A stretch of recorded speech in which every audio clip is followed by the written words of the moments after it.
আসসালামু আলাইকুম গাইস। এই ভিডিওতে আলু লাগাইছি, কিন্তু আলুটা দেখে আমার মনটা একটু খারাপ। কারণ কেমনে খারাপ হলো মনটা দেখেন, এত টাকা খরচা করে আলুটা লাগাইছি আমি। দেখেন, আপনারা দেখেন, সব মর্দা গাছ হচ্ছে, অর্ধেক, বেশির অর্ধেক হচ্ছে মর্দা গাছ হয়েছে। দেখেন, তাহলে আমরা ফলন কিভাবে পাবো কোন? হ্যাঁ, আর আলুর দাম এত কম, তাহলে আমরা কৃষক লোক লাগাইছি, কিন্তু দেখেন বেশিরভাগই হচ্ছে মর্দা গাছ। তাহলে আমরা কিভাবে লাভবান হব কোন? আর এই জমির থেকে কতটুকু আমরা ফলন পাবো? হিসাব আছে? দেখেন, সব সারিতেই মনে করো আপনার বেশির অর্ধেক আপনার হচ্ছে মর্দা গাছ, মেহেদি গাছ বলতেই নাই। এই যে দেখুন, এই যে এটা হচ্ছে মেহেদি গাছ, এই যে এটা হচ্ছে মেহেদি গাছ, আর ওগুলো হচ্ছে দেখেন সব মর্দা গাছ। দেখেন কিভাবে আমরা এই জমি, তো যে টাকা ইনভেস্ট করছি সে টাকাটা ওঠা দুর্দায় হয়ে যাবে।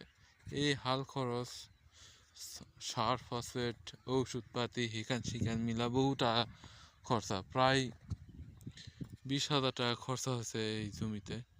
হ্যাঁ, তাহলে আমরা কিভাবে তাহলে এই জমির থেকে 20,000 টাকা উঠাবো কোন? আপনারা বলেন।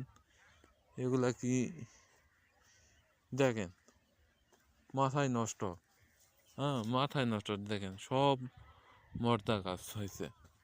হ্যাঁ, তাহলে আমরা কীভাবে কৃষক লোকেরা আমরা লাগাইছি, খায় না খায় ঋণ করে লাগাইছি, এই ঋণটা পরিশোধ কিভাবে করব বলেন? আপনারা বলেন সবাই। হুম, যার কাছে বীজ নিছি তাই বলছে আমার বাড়ির বীজ, কিন্তু দেখেন বীজটা এমন দিছে, যে লাগাইছিল গত বছর তারও এইরকম হয়েছিল। সেই সেই ভিড় থেকে মনে হয় বিছুন থুইছে, সেই বিছুন আমাদের কাছে বিক্রি করছে বিভিন্ন কথা বলে। হ্যাঁ, দেখেন তাহলে বীজওয়ালা কি বলা দরকার? হ্যাঁ, দেখেন সবগুলা মর্দা গাছ, অধিকাংশ বেশিরভাগই মর্দা গাছ। তাহলে আমরা কিভাবে আমরা এই টাকাটা উঠাবো? যে টাকা ইনভেস্ট করছি এই ভিড়েতে, 20,000 টাকা তোলায় তো মুশকিল হয়ে যাবে। বিপদ মানে ঋণ তো মনে করো শোধই হবে না। খায় না খায় লাগাইছি আলু, ঋণ শোধ করা মুশকিল হয়ে যাবে।